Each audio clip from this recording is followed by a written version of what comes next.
Hello everyone, FPL Raptor here and welcome back to another video on my YouTube channel. In today's video, we will be previewing the penultimate game week of the season, double game week 37. If you are enjoying the content here on this channel, please do remember to like, comment and subscribe. But without further ado, let's jump into today's video.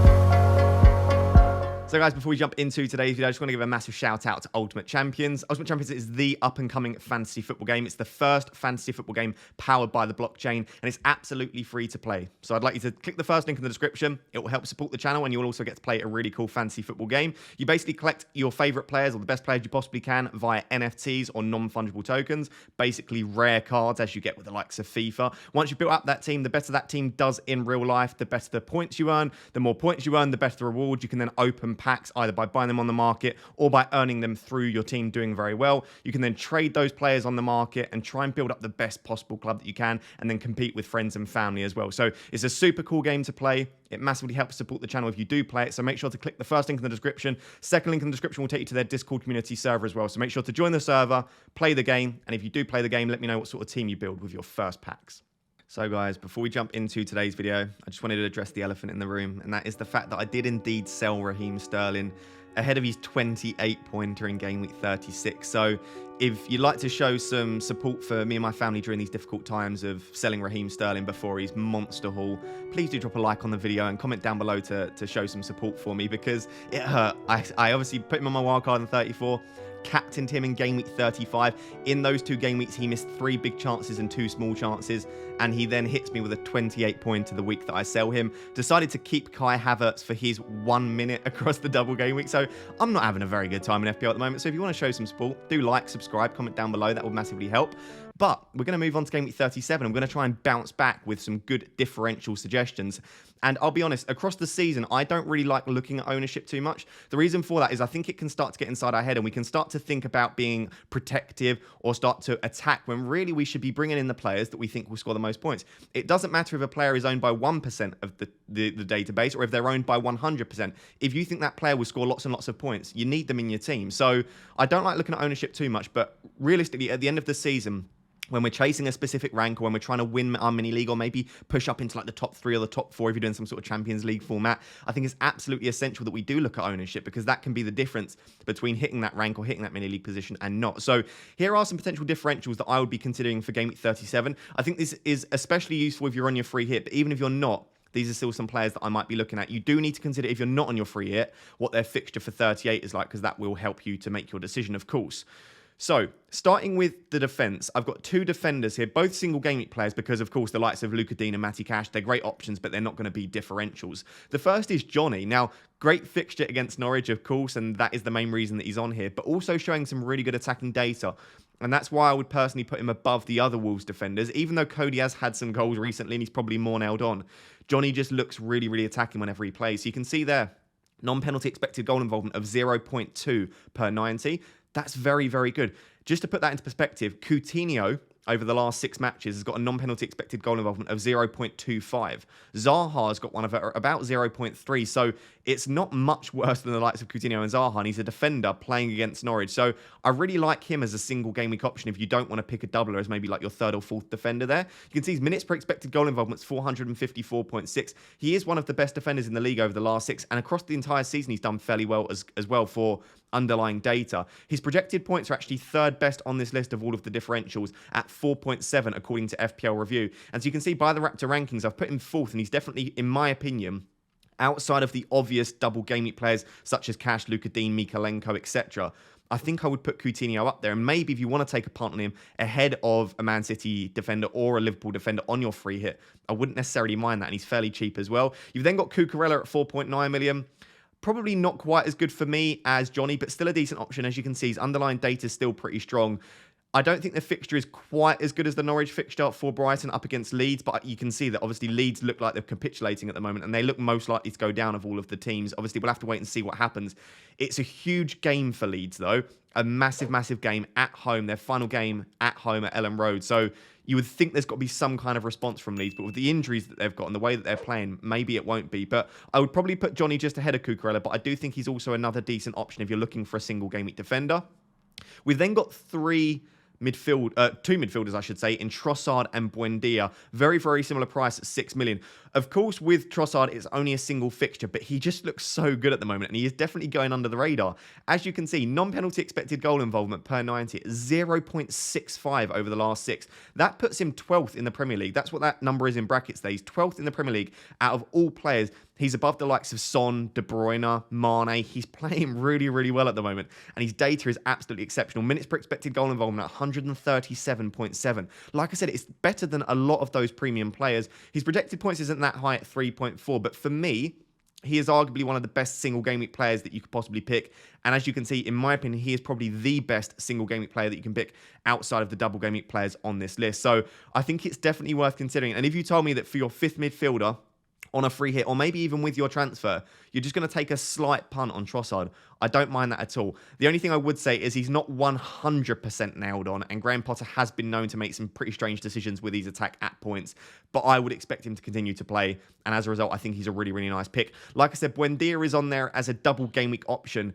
I don't think he'll start both, is the only thing that would maybe put me off him slightly, but what I would say is he looks better than Coutinho at the moment. His underlying data is better than Coutinho's at the moment. And I just think with the fact that it looks like Aston Villa might not sign Coutinho on a permanent basis next season, maybe they just want to play Buendia and get him sort of firing ready for next season. So it's a difficult one to try and predict. I would predict that Coutinho will start one and Buendia will start the other. Regardless, though, because you'll probably get 30 minutes off the bench for Buendia in the game that he doesn't play, you might still be getting more minutes from Buendia than you would from a single game week option. And like I said, 0.57 non-penalty expected goal involvement per 90. Very, very good. Minutes per expected goal involvement, 154. He's second on this list for projected points at 7.3, just for game week 37 this is. So for me, I think Buendia is a fantastic option. As you can see, he's the second best option on this list, in my opinion. Definitely worth considering.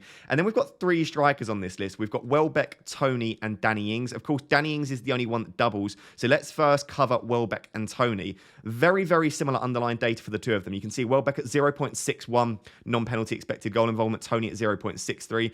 Both showing around 140, 150 minutes per expected goal involvement, and both projected to get around 4 points in game week 37. So for me, Welbeck and Toney are neck and neck if you're going for a free hit option. Of course, if you're going across the final 2, I really like Toney because he then plays Leeds in game week 38. So on a free hit, I would just about put Welbeck ahead of Toney because I prefer the fixture in 37 for Brighton. But if you take them as 2 fixtures, again, if this is a transfer, I'd maybe lean towards Toney just as well because he is, of course, on penalties, whereas Welbeck is not on penalties unless quite a few players are missing from their starting 11. So hopefully that makes it clear there. Toney just about on a transfer, Welbeck just about on a free hit. And then we finish with, in my opinion, quite clearly the top differential for this week. And yes, he won't be a complete differential, especially if Watkins is injured, which at the time of recording this, I don't know 100%. Watkins did come off. We hobbled off the pitch. It didn't look like a terrible injury, but it did look like something that was bothering him. And it was enough for him to be taken off the pitch because apparently it was going to be Ings that was taken off. So that is something to monitor. But regardless, I don't think he's going to be owned by a massive amount of players.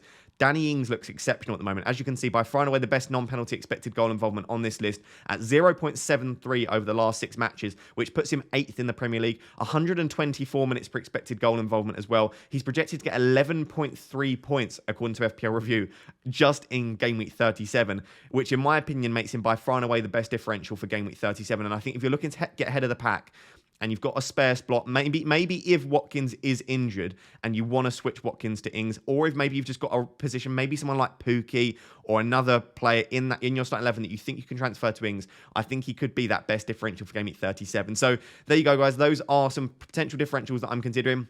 Of course, there are a number of other options. Depending on what happens in the FA Cup final, which we are going to see before the deadline for game week 37, you could take a punt on either Diaz or Jota, depending on who plays and who looks good once again. You could potentially go for a Man City midfielder. Again, there are tons of options that could be good differentials. But for me, I really like these options. Most of them fairly lowly owned, and I don't think they'll be highly owned going into 37. But do let me know down below who you think are the best differentials.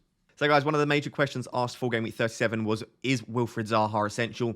Is it worth taking a hit for Zaha? Is he the asset that we all hope he will be for 37 and maybe even for 38 as well against a pretty shaky Manchester United team? So what I thought I'd do is take a bit of a deep dive into his underlying statistics over the last 6 game weeks, which gives you a bit of an insight as to, has there been an upturn in form? Is he suddenly going to start exploding? And then across the season as well, so we can draw some trends and conclusions from how he's performed on a more consistent basis across a broader, larger sample size.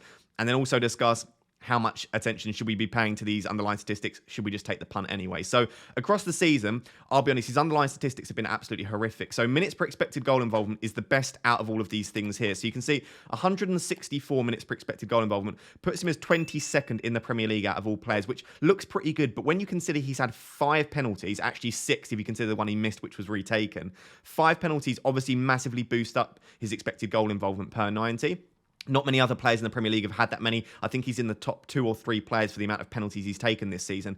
If you remove those, as we'll discuss a second when we look at non-penalty expected goal involvement data, it's nowhere near as good. So 164, that looks all right, but again, massively inflated by penalties. His non-penalty expected goal involvement per 90 across the season is 0.35, which puts him at 89th in the Premier League. So as we discussed, the likes of Cancelo, Robertson are pretty much at that 0.35 mark. The likes of Johnny was at 0.2, so approaching that sort of level. Most players that you would want to pick around that 7 million price tag, I think you'd be hoping for around a 0.45, 0.5 non-penalty expected goal involvement per 90. So again, it's not terrible, that underlying data. It's just, it's not enough for me for £7 million, especially when you consider the position that Zaha actually plays in. If you look at his touch map, he's pretty much a wide forward. So to only be getting 0.35 non-penalty expected goal involvement is really poor.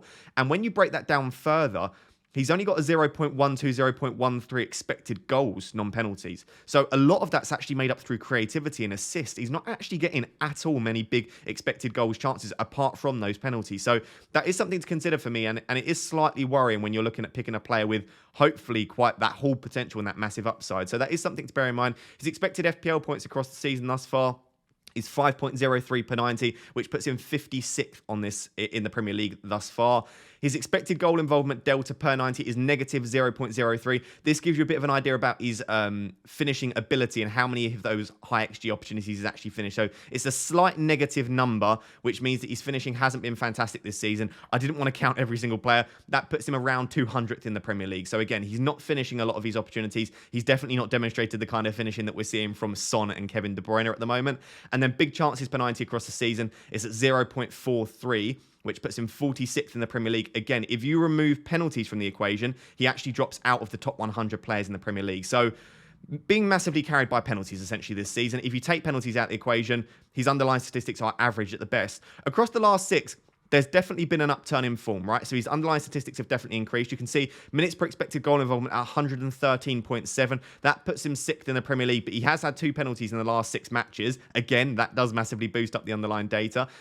The most important thing for me, when we're looking at has there been an upturn in form over the last 6 games, look at his non-penalty expected goal involvement per 90. It's 0.35 across the season. It's 0.34 across the last 6. So no, he hasn't been getting any better high XG opportunities. He hasn't been creating anymore. He's simply just got an extra few penalties, which has boosted up his underlying data. His expected FPL points has increased again from 5.03 to 6.8, but that is pretty much just the penalties. His XGI delta per 90 is increased slightly, but again, it's not amazing. He's still not demonstrating good finishing ability over the last 6 weeks, last 6 matches for Wilfried Zaha. And then his big chances per 90, again, that has increased, but inflated by penalty. So without droning on too much, Zaha across the season and across the last 6 is not demonstrating the ability to get high XG opportunities. He's not demonstrating particularly great creativity. What he is demonstrating is the fact that he's got okay underlying data. He takes penalties, and he's scored a couple of those penalties as well over recent weeks. So the data would suggest, no, it's probably not worth going for Zaha.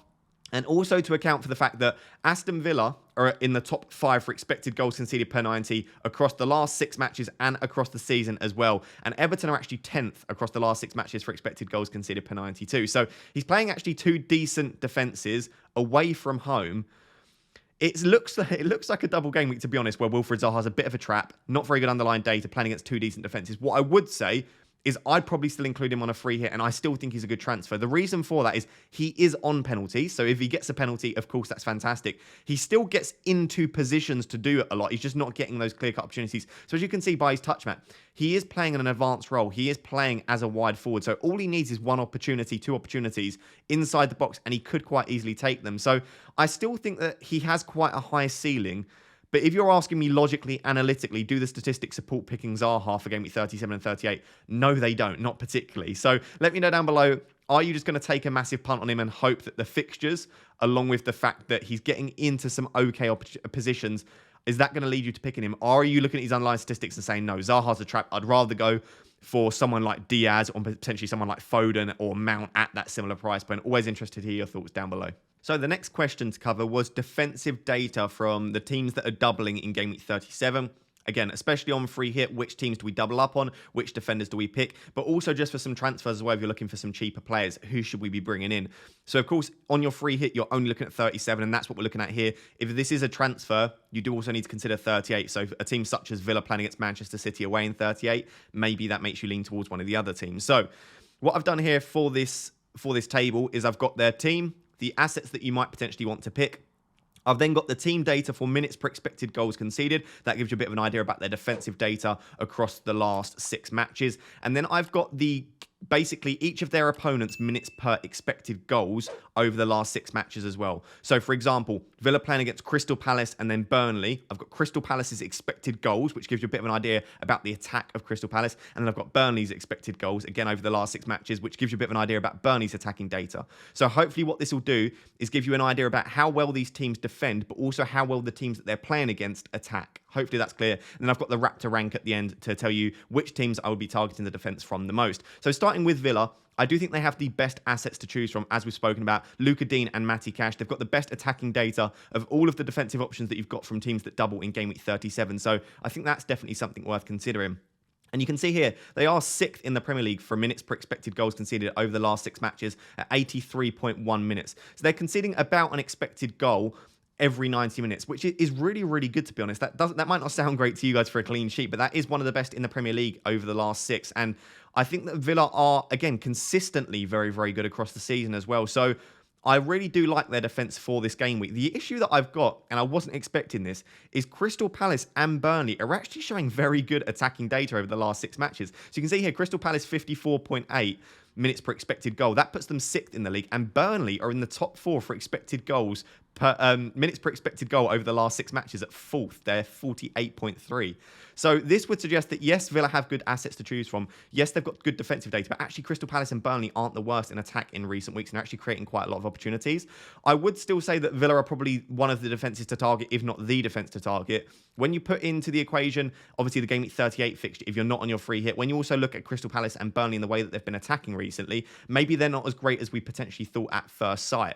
When we move on to Everton, I do think they've probably got the second best assets to choose from. The likes of Holgate and Mikalenko look like they could potentially be pretty good options. 4 minutes per expected goals conceded over the last 6 matches. They are currently 11th in the Premier League at 63.5. So not quite as good as Villa, but that does put them 3rd on the list of all of these teams here. And the 2 teams that they play, 7th for 56.7 for their first game, which is, of course, against Brentford at home. And then Crystal Palace, as we've spoken about, is 6th, so 54.8. So, again, Everton aren't playing 2 teams that aren't attacking well at all. Brentford and Palace are attacking fairly decently. So, once again, similar to Villa, whilst they've got okay defensive data, the matchups don't look potentially as easy as they did at first sight there. Palace, for me, look like potentially the defence to target. So they don't have the best options to choose from. It's the likes of Anderson, Gehi if he's fit, Mitchell, etc. But they are 3rd for minutes per expected goals conceded over the last 6 matches at 107.4 minutes per expected goal conceded. They're also 4th across the entire season. So again, across the last 6 and across the entire season, Crystal Palace are one of the best defences in the Premier League. So they're definitely worth considering for that reason. And actually, when you look at their 2 fixtures, slightly better than there are for Villa and Everton. So for their first fixture, we're looking at 8th for minutes per expected goal. And then for their second fixture, we're looking at 10th for minutes per expected goal. So putting all that together, Palace are the best defence. They've got, on data, looking at underlying data, potentially 2 of the better fixtures. So for me, if we're looking at everything together, I think potentially Palace might be the defence to target on your free hit. And this has actually changed my thinking. I would have at least 1 Palace defender. I guess the slight issue we've got is that a lot of us will be choosing the likes of Danny Ings and a lot of us will be choosing the likes of Richarlison. If you are choosing those players, you think, well, why would I choose Danny Ings and Richarlison and then go ahead and choose 2 Palace defenders? Surely that's a conflict of interest. And that is the case, I guess. But looking at this in isolation, Palace actually look like a pretty good defence to target. We then move on to the 2 worst defence on the list out of these 5 teams here. Leicester and Burnley just don't particularly look like they're showing great defensive data, but they have shown a slight increase in the last 6 weeks. So as you can see, Leicester are actually up to 13th best defence in the league for expected goals conceded, and Burnley are actually the 14th for minutes per expected goals conceded as well. So these are 2 teams that across the season have been pretty woeful defensively, but have improved slightly over the last 6 matches. And then they probably have two of the best fixtures. So Leicester in particular have the best fixture of the double game week against Watford. It is away from home, but that does still look like a fantastic fixture for Leicester regardless. Obviously, their second fixture against Chelsea doesn't look great at all. But if you're targeting a specific fixture, that first fixture against Watford looks amazing. And then Burnley are actually 12th and 8th for their two fixtures against Tottenham and Villa. Again, Tottenham doesn't look like a great fixture, but as you can see here, Tottenham haven't been great for expected goals over the last 6 matches. So this might make you lean toward potentially choosing a Leicester or Burnley defender. But for me, looking at their defensive data, looking at the fixtures, just myself, I don't think that necessarily Leicester and Burnley are worth targeting that much. So for me, it is Palace, Villa and Everton.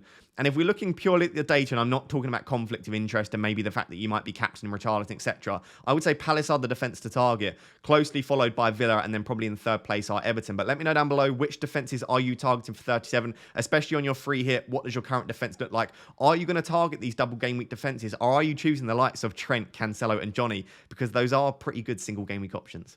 So guys, we just spoke about Luca Digne and Matty Cash. Let's have a bit of a discussion around which one I would pick either on free hit or as your transfer. We've spoken about the fixtures now. Really nice fixtures on paper. Maybe not as good as they first looked considering how decent Palace and Burnley have been attacking recently. But still two home fixtures and you would hope maybe one clean sheet in there.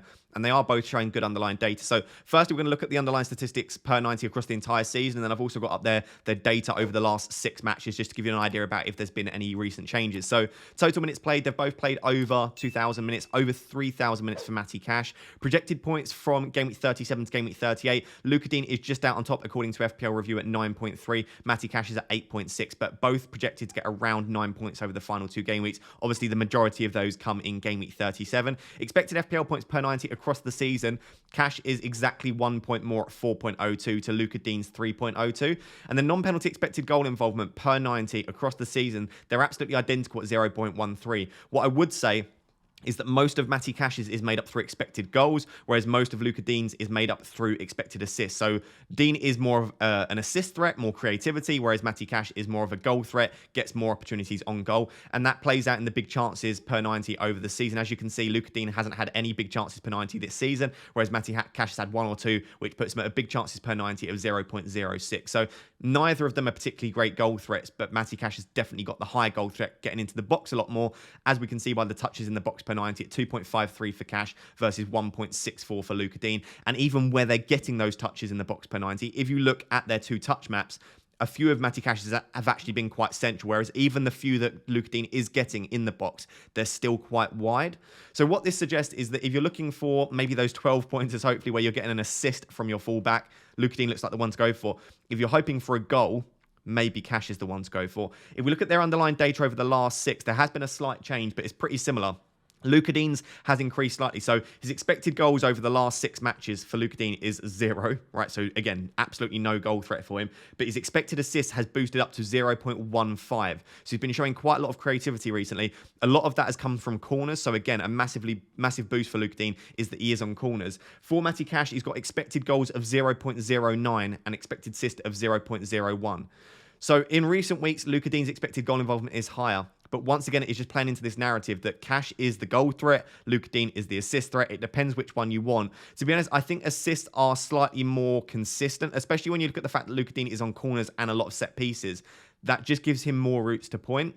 So for me, considering he's 0.3 million cheaper, considering he's on set pieces, and I just think that a goal from Matty Cash is significantly less likely for me than an assist from Luca Digne, I would maybe lean towards Digne. The only thing that I would say is, of course, Ashley Young is going to be leaving Villa at the end of the season.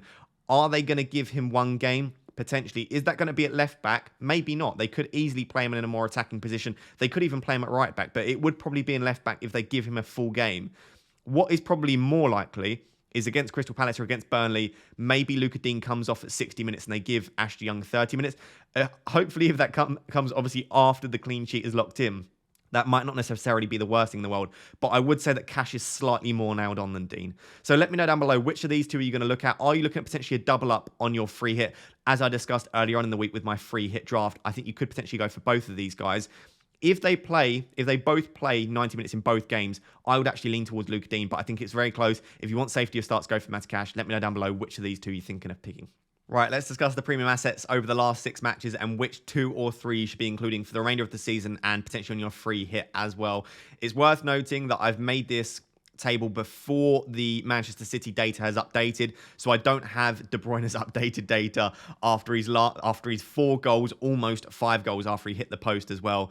Obviously, that was an absolutely ridiculous performance. What I would say is his underlying data from that game wasn't that remarkable. His finishing was just absolutely exceptional. So I don't actually think it would boost his underlying data that much if that data was included from his second fixture in game week 36. So I just thought I'd look at the underlying data and look at, is it worth potentially selling Salah? Is Salah's underlying data as good as it was earlier on in the season? If so, who should we be selling to? So I've chosen these 5 premiums: Son, Mane, De Bruyne, Kane, Salah. Of course, there are other options as well. Maybe you do want to go for the likes of Sterling. Maybe you do want to go for the likes of Romelu Lukaku if you expect him to start the last 2 games. So there are other options, but I think these are probably the key 5 that we might potentially choose from. What I've got is I've got non-penalty expected goal involvement per 90. I've got their minutes per expected goal involvement. I've got their projected points according to FPL review. And then again, I've got the Raptor ranking according to all of this put together. So starting with Son, as you can see, for pretty much every underlying statistic on this list, he is the second best of the 5 premiums. So he's got the second best non-penalty expected goal involvement per 90 at 0.61, which puts him as 19th in the Premier League. He's got the second best minutes per expected goal involvement at 145.9. And he's got the joint second best projected points over the final 2 game weeks, which, in my opinion, basically, as you would expect, puts him second on this list. Very good underlying statistics. Not excellent, to be honest. I don't think they're excellent underlying statistics, but Son is an elite finisher. He looks like he'll finish absolutely everything that's at his feet at the moment. So that does need to be taken into account, absolutely. But the underlying data isn't mind-blowing by any means. It's similar to that of Trossard and Welbeck over the last 6 weeks. So take that as you will. Of course, Son is an elite finisher, though, like I said. And I think the last 2 fixtures against Burnley and Norwich definitely play into Son's favour. You've then got Mane, who has been getting a lot of attention at the moment because he's starting absolutely every single game and he's scoring a lot of goals as well. But Mane's data is really not that great. 0.41 non-penalty expected goal involvement over the last 6 puts him 59th in the Premier League. His minutes per expected goal involvement is 220.5. He's only projected to get 10.9 points over the last 2 game weeks. So I still think Mane's a great option. And similarly to Son, Mane does tend to finish a lot of low XG opportunities. But the underlying data would suggest to me that I would rather go for some of the other options on this list. So I don't dislike Mane. If you own Mane, definitely keep him. If you're looking for a potential differential, I don't mind him. I would probably just rather go for Salah, or maybe just drop all the way to someone like Luis Diaz if you want to go for another Liverpool attacker. De Bruyne, again, similarly to Mane, the underlying statistics aren't that great. 0.48 non-penalty expected goal involvement puts him 44th in the Premier League. His minutes per expected goal involvement is only 189.8, and he's not projected to get that many points over the final 2 game weeks. But similarly to Son, he is an elite finisher. Maybe not as brilliant recently, across the season, but recently he's been finishing a lot of low XG opportunities, as we saw in game week 36, finishing opportunities that just didn't look like they should be finished. So I still think De Bruyne is a fantastic option. And just due to form or momentum, due to Manchester City wanting to wrap up the Premier League, I still think that De Bruyne is a fantastic option for 37 and 38. And as a result, I would probably put him as 3rd on this list, just ahead of Mane. Got slightly better underlying data. And of course, I just think that due to the fact that they obviously have everything to play for, I think De Bruyne is slightly more integral to that team. And I do think there's a small opportunity that Mane is rested, depending on how many minutes he plays in the FA Cup final, for either 37 or 38. So as a result, I think De Bruyne is a great option. But again, the underlying data wouldn't suggest that De Bruyne is going to continue to score 4 goals a game. And then Kane has actually got the worst underlying data on this list. He's got a 0.38 non-penalty expected goal involvement. That puts him 66th in the Premier League. So for me, Kane's just not worth the outlay. But again, he does play Burnley and Norwich in the next 2. And if there is going to be a game where Kane suddenly starts scoring goals, Burnley and Norwich look like 2 fixtures that he could potentially do it in. 14.5 projected points, similar to Son there. He's still, in my opinion, the 5th best option on this list, just due to the fact that that underlying data is really, really poor. 0.38 is just nowhere near the player that we've seen earlier on this season with Kane. So if you expect him to suddenly change with the final 2 fixtures, and if you think these are 2 fixtures that you can attack, I don't mind Kane at all. But that is worrying underlying data. And then we finish with Salah.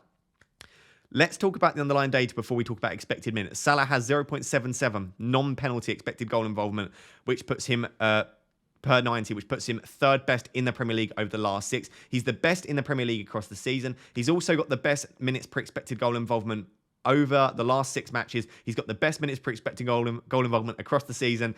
He's got the most projected points over the next 2 game weeks as well. He's still, in my opinion, looking at the underlying data, by far and away the best asset in the game. If we look at Son versus Salah, and we look at De Bruyne versus Salah, This is purely outcome, right? Salah is a good finisher, and he's still getting better high XG opportunities than Son and De Bruyne in recent weeks. Much better than Mane. He's just not been finishing those chances, or other people haven't been finishing his assist as well. So you could call it bad luck, you could call it poor finishing, you could call it Salah being out of form. Whatever you want to call it, his underlying data is still absolutely exceptional. I guess the worry comes that if you think Salah's going to miss the game against Southampton, or you think Salah's going to miss the game against Wolves, then absolutely sell him. Don't put him in your team. If you think he's going to miss one of those two games, at 13.3 million, he is not worth that price tag. Absolutely go for Son, De Bruyne, Kane, Mane, or drop all the way to Diaz and Jota. I don't mind that at all. If you think he's going to start Southampton and you think he's going to start Wolves, I urge you to maybe look at underlying data rather than just saying he hasn't scored, therefore Salah's terrible. That's just not the case. Of course, expected minutes matter massively. And like I said, if you're expecting him to either not start one of those two or get 2 early subs, then these underlying statistics don't look anywhere near as good. And maybe you want to go for the slightly more nailed on Son and Kane. For me, I'm probably going to be keeping Salah unless I get some sort of inkling. We get maybe early team news in 37 or 38 that Salah isn't starting. I'll be keeping him and hoping that he starts to cash in on some of this expected data, because the underlying data still looks fantastic. Let me know down below, if you're on your free hit or maybe just in your normal team, which premiums do you currently have? Are you thinking about switching any of them around? And who do you think you're going to be ending the season with for Game Week 37 and Game Week 38? So guys, there you have it. That is my Game Week 37 preview video. I hope you've enjoyed it, and I hope you have been enjoying this series all season long, and it's been providing some value for you when you've been making your FPL decisions. If you do like to support the channel, please remember to like, comment, and subscribe. Also, make sure to check out Ultimate Champions, link in the description. And if you do want to become a member for the final 2 game weeks, you can do so by clicking the join button next to the subscribe button, and also my Patreon link is down below as well. Until next time, guys, which will of course be the team selection video tomorrow. Thank you for watching. Cheers. Bye-bye.